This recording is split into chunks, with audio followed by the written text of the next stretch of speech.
Student, आज हम ये सेकंड लॉ करेंगे, लॉ ऑफ कांस्टेंट कंपोजिशन और definite proportions. It states that a pure chemical compound always contains same elements combined together in the same definite proportion by weight. एक chemical compound, for an example CO2, कुछ नीचे अलग अलग method दिए हुए हैं जिससे हम CO2 को प्राप्त कर रहे हैं।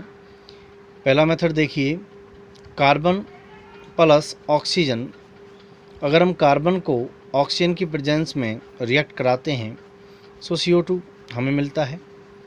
ऐसे सेकंड देखिए, CaCO3 कैल्शियम कार्बोनेट को अगर हम हीट करते हैं सो हमें CaO कैल्शियम ऑक्साइड और CO2 अचीव होता है। CO2 फिर से मिल गया। ऐसी थर्ड वाला रिएक्शन आप देखिए, इसमें भी CO2 मिल रहा है और फोर्थ वाला भी देखेंगे आप तो उसमें भी CO2 मिला है। तो CO2 को प्राप्त करने के अलग अलग तरीके हमने देखे।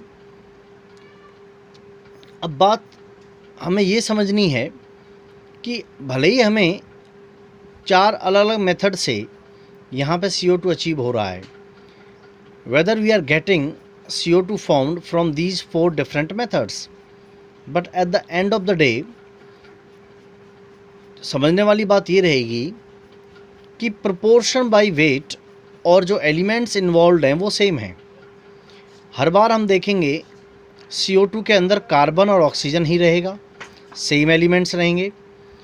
चारों मेथड्स में जो CO2 बन रहा है वो कार्बन और ऑक्सीजन दोनों की हेल्प से बन रहा है।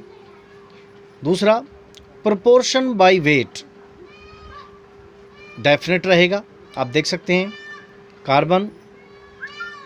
कार्बन जिसका एटॉमिक मास 12 होता है एंड O2 ऑक्सीजन जिसका एटॉमिक मास 16 होता है, क्योंकि ऑक्सीजन के यहाँ पे 2 एटम्स हैं so it becomes 32।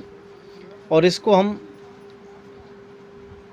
Commonly divide करें 4 से, सो 4 3 × 12 and 4 8 × 32, so it becomes simplified 3:8। सो इन्हें वेल सिंप्लीफाइड फॉर्म में हमें ये अचीव होगा 3:8 बाई वेट। सो CO2 को हम इन मेथड से अलग अलग अचीव कर रहे हैं, but her bar CO2 carbon और ऑक्सीजन से ही मिलके बन रहा है और जो प्रोपोर्शन बाय वेट है वो फिक्स है, 3:8 ही रहेगा। प्रोपोर्शन बाय वेट चेंज नहीं होगा। सो ये लॉ है डेफिनेट प्रोपोर्शन या लॉ ऑफ कांस्टेंट कंपोजिशन। इसमें आगे भी लॉज हम कंटिन्यू करेंगे। वीडियो लेक्चर्स आप रेगुलरली देखते रहें, साथ साथ नोट करते रहें।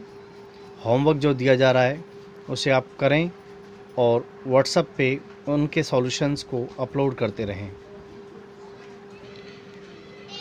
स्टूडेंट्स, ये law of multiple proportions third law रहेगा। ये मैंने अंडरलाइन कर दिया है, आप इसको नोट डाउन कर सकते हैं। लॉ ऑफ मल्टीपल प्रोपोर्शन में आप देखिए डेफिनेशन क्या है। When 2 elements combine to form more than 1 compound, जब 2 एलिमेंट्स कंबाइन होते हैं to form more than 1 compound, एक से ज़्यादा कंपाउंड बनाने के लिए, then the mass of one of the element which combine with fixed mass of the other element, उस टाइम जब 2 एलिमेंट एक से ज़्यादा कंपाउंड बनाते हों,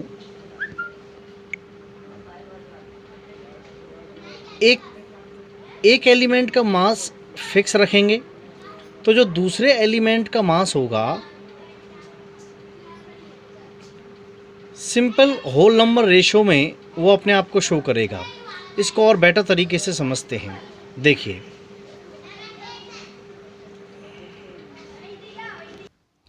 स्टूडेंट सॉल्यूशन देखिए, जैसा मैंने अभी आपको कहा, यहाँ पे दो एलिमेंट्स हैं, हाइड्रोजन और ऑक्सीजन, और दोनों ही मिलकर एक से ज़्यादा कंपाउंड बना रहे हैं। पहला कंपाउंड रहेगा वाटर और दूसरा कंपाउंड रहेगा हाइड्रोजन परऑक्साइड। पहला कंपाउंड यहाँ पे वाटर है, दूसरा हाइड्रोजन परऑक्साइड है। एलिमेंट्स दो हैं, इनमें से एक को फिक्स कर देते हैं। हाइड्रोजन के